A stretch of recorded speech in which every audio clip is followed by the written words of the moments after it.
Nah, tapi kemudian hari kenapa ada dorongan untuk menjadikan Sultan Hamid pahlawan? Karena dia menggerakkan seluruh anggota BFO untuk bergabung membuat Indonesia. Kerelaan Ada sebuah wilayah menjadi Indonesia itu kan harus dihargai. Kadang-kadang ini cara berpikirnya agak kacau ya. Ada satu dua ormas dianggap membentuk negara. Ini saya pikir kekacauan akut, fatal dan akut. Dia nggak kira penduduk daerah itu kemauannya untuk bergabung di Indonesia kok tidak dihargai. ini Bang Roma harus karena Bang Roma yang wawancara Pak Anhar Gonggong. Enggak, itu Pak, sebelumnya Anhar Gonggong sering berdebat. Pernah dia datang, ada video dia di Kalimantan Barat. Dia berdebat dengan kawan-kawan di Kalimantan Barat.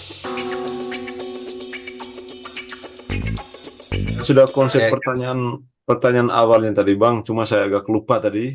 Ini baru ingat lagi. Mudah-mudahan hmm. tidak lupa lagi ini. Ya, kita ini 79 tahun benar sudah merdeka atau hanya merdeka dari kolonial, mengusir Belanda, mengusir penjajah lah, Belanda, Jepang dan lain-lain. Ini sebetulnya tidak begitu mudah untuk diceritakan dalam waktu yang sebentar.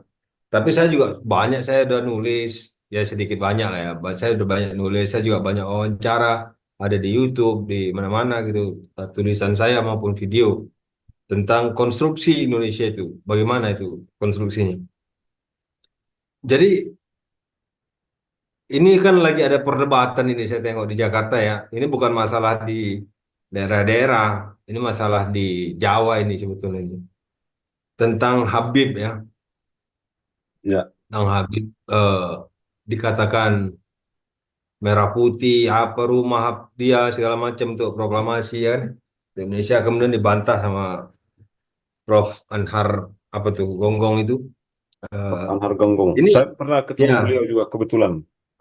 ya dia pernah ribut juga itu dengan polemik tentang Sultan Hamid II. Nah, kalau kita tidak memahami konstruksinya, konstruksi negaranya, negara Indonesianya, maka kita tidak akan bisa memahami jalan cerita sebetulnya bagaimana. Yang perlu kita garis bawahi gini, yang menghimpun ini dulu semua, itu namanya Belanda. Itu dulu kita clearkan dulu. Namanya India. Indianya Belanda. Ada Indianya Inggris, Indianya Spanyol. Jadi mereka menganggap ini semua adalah India, Hindi, Yang India. dihimpun Belanda dulu itu sama seperti wilayah Indonesia yang sekarang ya, Bang? Ya, kan tukar nama aja.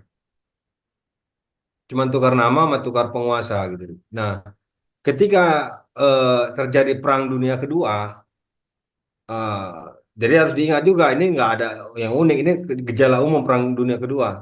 Negara-negara lama bertumbangan, negara-negara baru berdiri. Banyak yang berdiri di tengah-tengah tahun 40-an itu. Pertengahan abad 20 itu banyak negara-negara berdiri sebagai dampak dari Perang Dunia Kedua. Jadi, kemudian kan ada Perang Dunia Kedua. Nah, si Eropa tadi dia kan sudah berinvestasi dia di India tadi ya yang dia sebut tadi daerah-daerah tadi itu. Nah, daerah-daerah tadi. Nah, kemudian juga dia menciptakan satu India Belanda itu sebagian kalangan menyatakan itu sebuah negara. Nah, sebagian lagi menyebut itu bukan negara. Ini tergantung daerah mana dia berada. Persentuhan wilayah dia dengan Eropa itu bagaimana itu berbeda-beda. Ada yang berperang dengan Belanda, ada yang tak berperang dengan Belanda. Ada yang berperang sama Portugis, ada yang tak berperang sama Portugis. Ada yang berperang sama Jepang, ada yang tak berperang sama Jepang. Jadi nasib satu sama lain daerah-daerah ini, negeri-negeri tua ini, berbeda-beda satu sama lain. Nah, ketika Belanda itu pergi, karena Perang Dunia Kedua, Jepanglah yang berkuasa di seluruh India Belanda itu. Yang bagian sininya kan India Belanda. Ya. India Belanda ini perspektifnya Belanda ini, jangan lupa juga. Bukan perspektif pribumi. Pribumi mana tahu-tahu dia India Belanda. Yang dia tahu kan watan dia aja, negeri dia aja. Udah kemudian Jepang itu bersama di rumah Jepang itu di rumah Laksmana Maeda. Saya nggak tahu nama pangkat dia asli ya. Kok Laksmana itu kan pangkat militer Melayu itu Laksmana.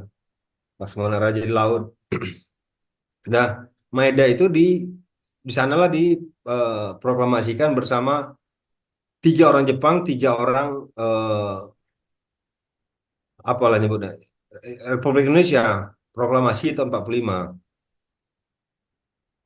Nah, setelah itu kan banyak perundingan, ya kan? Ada Renville, Ya. ada apa lagi tuh? Alah banyak lah ini pelajaran anak-anak sekolah ini. Saya lupa. Hmm. Tapi kita harus bukan detail-detail hafalannya, tapi konstruksinya yang harus dipahami. Itu perundingan-perundingan apa sebetulnya? Karena apa? Karena itu menjadi sengketa internasional. Mana wilayah Indonesia itu? Republik Indonesia itu mana wilayahnya?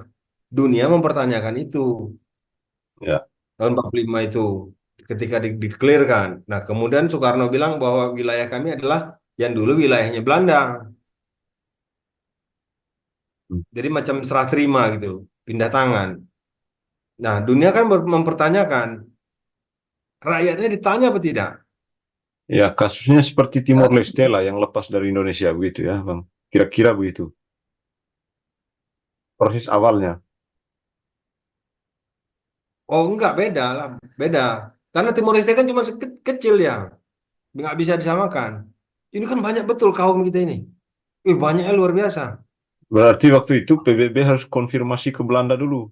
Mana wilayahmu dulu? Iya, dunia internasional nanya. Ditanya enggak rakyatnya. Akhirnya dibuatlah plebiscit eh, jajak pendapat di banyak tempat. Syahrir pergi ke Sumatera, si siapa lagi segala macam. Itu dokumen ada semua itu. Karena memang harus ditanya rakyatnya.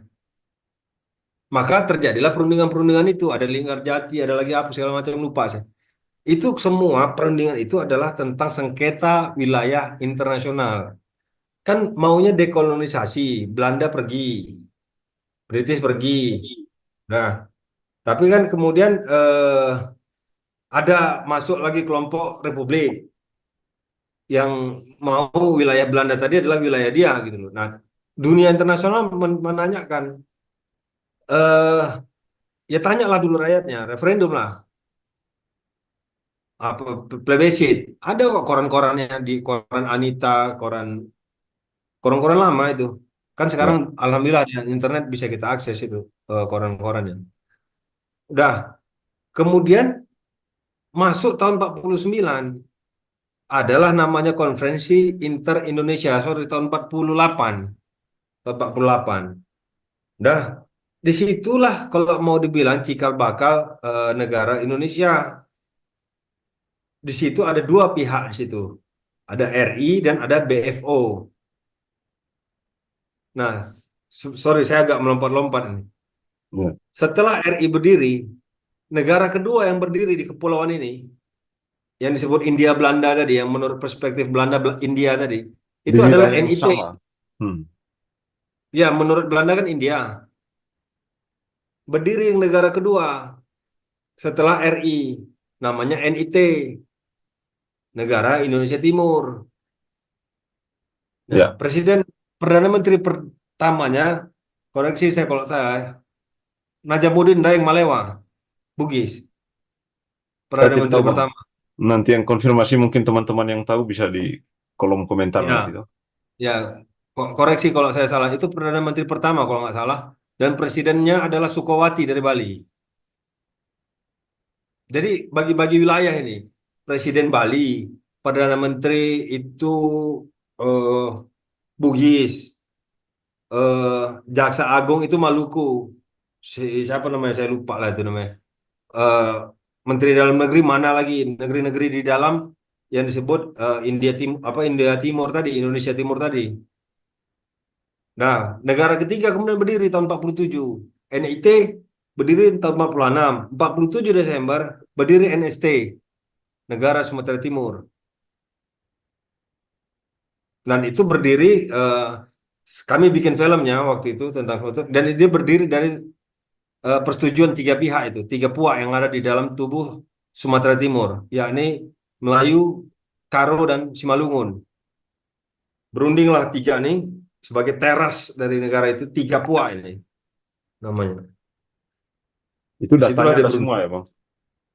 Ada filmnya juga kami buat, dan ini kan zaman internet, kawan-kawan juga bisa eh, belajar tentang ini asal mau aja gitu, asal mau aja. Presidennya, Tengku Mansur kalau kami Sumatera Timur itu Tengku Mansur. ya, ya. Nah, habis itu berdiri negara-negara lain lah. Berdiri negara. Ada yang tidak sempat membuat negara. Jadi dia masih bersifatnya itu nggak jelas gitu. Kemudian salah satunya adalah Kalimantan Barat. Dia disebut daerah istimewa waktu itu, DIKB, Daerah Istimewa Kalimantan Barat. Kepalanya adalah Sultan Hamid II, Sultan Pontianak. Pontianak di dalam Kalimantan Barat kan. Itu tahun 47 tadi. Iya, sekitar 48 lah mungkin lah. Ya, Ada setelah negara 45 Pasundan lah. kemudian. Tapi Hmm. Kalimantan Barat statusnya belum negara waktu itu. Statusnya belum negara. Jadi ini dekolonisasi eh, tanah-tanah terjajah tadi kemudian membentuk negaranya. Ada yang mengatakan ini diciptakan nama Belanda. Meskipun mereka yang dituding sebagai boneka Belanda menuding juga yang mengatakan itu boneka Jepang. Jadi rumit ini sebetulnya. Memang Nah, tidak segampang kondisi hari ini yang komunikasi langsung telepon enggak lah. dan macam-macam dong. Enggak. Bung Karno kan waktu itu tidak tidak bisa telepon Sultan Hamid, ayo kita gabung, telepon ke Papua atau ke Makassar. Enggak. Ya enggak begitu juga. Kan juga tidak saling kenal kan. Kan juga tidak saling kenal. Dunia masih Beda tertutup lah waktu dia. itu. Jadi paku-paku administrasi hari ini itu harus dicopot dulu untuk bisa memahami masa silam. Tidak fair kalau kita eh, diskusi tentang yang sudah lewat, tapi dalam kerangka hari ini. Oke Bang, singkat cerita Bang, berarti bersatunya itu realnya kapan Bang? 49 Benar-benar KMB. benar-benar bersatu. Jadi sebelum dalam rangka menghadapi KMB, KMB kan tiga pihak. RI, pimpinannya Hatta. BFO, pimpinannya Sultan Hamid. Belanda, Bel, siapa namanya Perdana Menteri Belanda itu? Saya lupa namanya. Tiga pihak. Nah, dalam rangka menghadapi itu, yang disebut orang-orang Indonesia tadi berkumpul membuat satu pertemuan namanya KII 1 dan 2, Konferensi Inter-Indonesia 1 dan Konferensi Inter-Indonesia 2. Nah, di dalam videonya aja waktu itu Soekarno sebagai tuan rumah waktu di Jogja itu kan menyatakan selamat datang di Republik Indonesia. Itu waktu di Jogja. Ya. Nah, ada gium waktu itu Indonesia adalah Jogja. Jogja adalah Indonesia waktu itu. Ada gium itu. Hmm. Nah, jadi RI kemudian hari ini orang mengidentifikasi RI karena ada dua Indonesia waktu itu. Ada Republik Indonesia dan ada eh, negara Republik Indonesia satu dan negara Indonesia Timur dua. Jadi ada dua yang pakai nama Indonesia. Nah, kemudian nama negara keseluruhannya itu kan namanya Indonesia juga, Indonesia Serikat. NIS itu negara Indonesia Serikat atau Republik Indonesia Serikat. Udah singkat cerita, bergabunglah semua di tahun 49 KMB itu. Setelah mereka kumpul-kumpul konsolidasi bagaimana caranya kita menghadapi Belanda. Kita ini bukan kita ini bukan tunggal ya. Kita ini dua. BFO satu, BFO terdiri dari beberapa negara ya, saya lupa. RI itu satu negara, Jogja, Besa Jogja. Di BFO ini ada Kalimantan Barat, Daerah Istimewa Kalimantan Barat, ada negara Sumatera Timur, negara Indonesia Timur, negara Pasundan, negara mana-mana lah lupa. Dua pihak ini berunding menuju KMB. Nah, nah, Sultan Hamid mendorong waktu itu supaya memang penyatuan ini Indonesia dilakukan. Jadi ketika kritikan Sultan Hamid dibilang pengkhianat, menurut saya itu tidak fair ketika tahun 47 dia menjadi Majen, dia setara sama Van Mook kan. Tidak fair, kenapa? Karena dia memang belum Indonesia tahun 47. Jadi konstruksi ceritanya harus di ini. Ketika di Tadi Sulawesi yang Selatan ada penyerangan abang terhadap, ah, yang abang kirim tadi ada salah satu foto yang wilayah peta oh wilayah ya, itu. itu saya dapat. Mungkin Ari bisa tampilkan. Itu ada foto saya dapat dari Benteng Fredebuk, Museum Fredebuk di Jogja. Ya. Di situ ada di museum itu tertulis waktu tahun 49 yang disebut RI ya Jogja itu. Itu ada di museumnya, di museum di Jogja. Jadi konstruksinya nggak sederhana. Apalagi zaman internet sekarang orang debat sedikit, tengok Google halaman satu tak ada, tak ada kata dia. Jadi ini zaman informasi kadang-kadang menjadi menjadi sangat banal gitu. Hmm. Konstruksinya Jadi nggak sederhana. Konstruksinya nggak sederhana waktu itu. Sehingga mengatakan Sultan Hamid II itu sebagai pengkhianat, saya pikir itu terlalu ada kekacauan pemikiran itu namanya. Tidak tahu ujung dan pangkal, tidak tahu jalan cerita, duduk perkara. Bahwa Sulawesi Selatan katanya kan ayahnya dia kan kena serang Belanda. ya, Tapi Kalimantan Barat tidak punya pengalaman buruk dengan Belanda.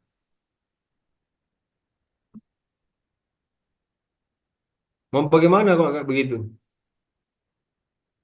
berarti Pak Anhar tidak mengkaji lebih jauh lagi setelah hanya bermodalkan foto yang dilantik menjadi apa aja penandatangani. Bukan, menurut saya dia tidak memahami, dia kira tahun 45 Soekarno bilang Indonesia Indonesia semua.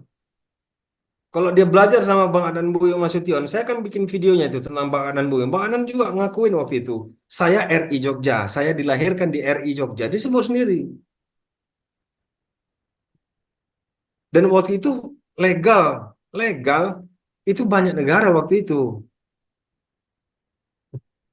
Itu satu fakta sejarah.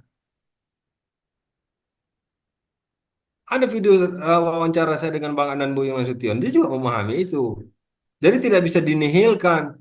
Orang orang Sultan Hamid belum belum ada di Indonesia, Indonesia belum masuk ke Kalimantan Barat tahun 47.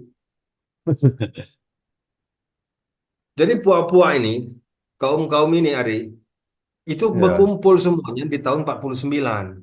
Nah, tapi kemudian hari kenapa ada dorongan untuk menjadikan Sultan Hamid pahlawan? Karena dia menggerakkan seluruh anggota BFO untuk bergabung membuat Indonesia. ya. Kerelaan Ada. sebuah wilayah menjadi Indonesia itu kan harus dihargai. Kadang-kadang ini cara berpikirnya agak kacau ya. Ada satu dua ormas dianggap membentuk negara. Ini saya pikir kekacauan akut, fatal dan akut. Dia nggak kira penduduk daerah itu kemauannya untuk bergabung di Indonesia kok tidak dihargai. Ini Bang Roma harus, karena Bang Roma yang wawancara Pak Anhar Gonggong. Nggak, itu Pak, sebelumnya Anhar Gonggong sering berdebat. Pernah dia datang, ada video dia di Kalimantan Barat. Dia berdebat dengan kawan-kawan di Kalimantan Barat. ini Bang Roma harus, karena Bang Roma yang wawancara Pak Anhar Gonggong. Nggak, itu Pak, sebelumnya Anhar Gonggong sering berdebat. Pernah dia datang, ada video dia di Kalimantan Barat. Dia berdebat dengan kawan-kawan di Kalimantan Barat. Karena itu sultan mereka, Sultan Pontianak, disebut pengkhianat sama orang bukan Pontianak. Waktu itu kan ada tragedi Mandor. Ini saya harus cerita sedikit yang saya tahu. Saya bukan orang Kalimantan Barat. Saya hanya membaca dan saya bisa berempati gitu. Ada yang namanya tragedi Mandor. Petinggi ini genosida, petinggi-petinggi Kalimantan Barat itu dibantai sama Jepang. Genocide itu, dibantai. Tahun 43 disebutnya tragedi Mandor. Mungkin bisa di googling itu, tragedi Mandor. Nah, Oke, di Mandor. kemudian siapakah yang membantu pribumi penduduk Kalimantan Barat dalam mencari puing-puing tulang belulangnya? Belanda.